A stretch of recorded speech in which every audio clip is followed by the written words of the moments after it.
Another project day on Epiphany, as always.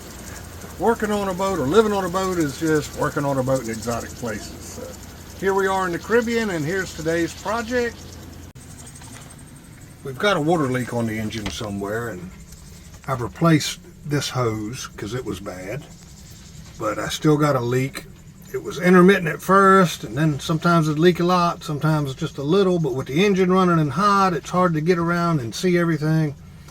I've done the usual, tighten all the hose clamps and all. I think all the hoses are good. So now we have a pressure test kit that we've hooked up, and we will pressurize the engine while it's cold. Let me give it a couple strokes here. 2, 3, 4, 5, 6, 7. And you can see that it builds pressure on the engine. And then you can inspect for leaks. You see the pressure going down.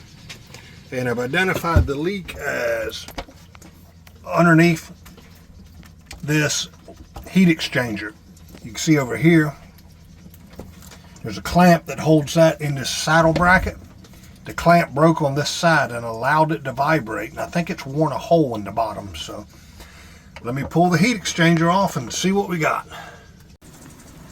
These are some of the things you find working on boats exposed to salt water. Even stainless steel clamps will fail eventually. Glad I caught that one. Booyah! We got the heat exchanger out, and there's the leak where it's been chafing on that bracket because this clamp on that side broke loose and allowed it to vibrate. So we should be able to clean that up and get that brazed up and be good as new. I'm going to remove these end caps on this heat exchanger because I don't want to melt these rubber gaskets when I heat this up to solder it. So they should just pop right off and take this bolt out. With the bolt out, the end cap just pops right off. Rubber gasket, we don't want that to melt. And inside the heat exchanger, these are a couple pieces of one of the impellers that came apart that we replaced. So we got them out of the way, and you can see a little bit of buildup in there, sediment. So we'll clean all that out too, so we can ensure good water flow. And now that we've cleaned all the deposits up out of the tubes to where we'll get good solid flow again, let's wash these out with the hose and flush it real good. This is fresh water, good pressure. We'll make sure we got good flow through all the tubes from each direction. All the tubes are open. You can see light through them, depending on where the camera lens is, but everything's clear, good flow.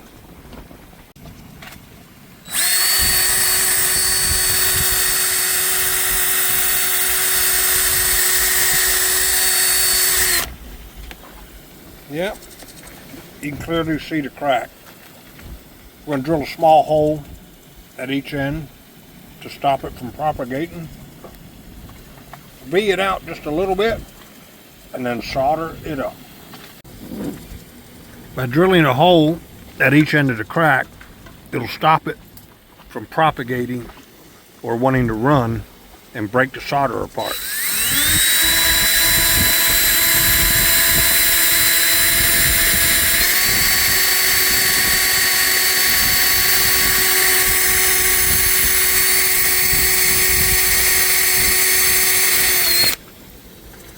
There's a hole at each end of the crack, and that'll stop the crack from running. And we're going to use a carbide tip from our set here to clean that crack out so we can get a good solder bond in there. On second thought, I'm going to use a thin cutting wheel to V that out.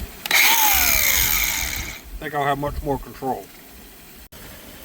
I think that'll do it. I don't want to go all the way through, but that's about half of the thickness. V'd out that crack. We'll get a good solder bond in there, good strong bond. Let's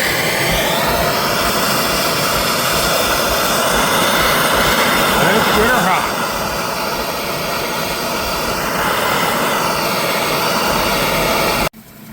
And there she is. I think I got her soldered up good and tight. Let's let her cool, put a paint job on her, and reinstall it. I think the crack is fixed. Ha! So I bought direct-to-metal Rust-Oleum Krylon.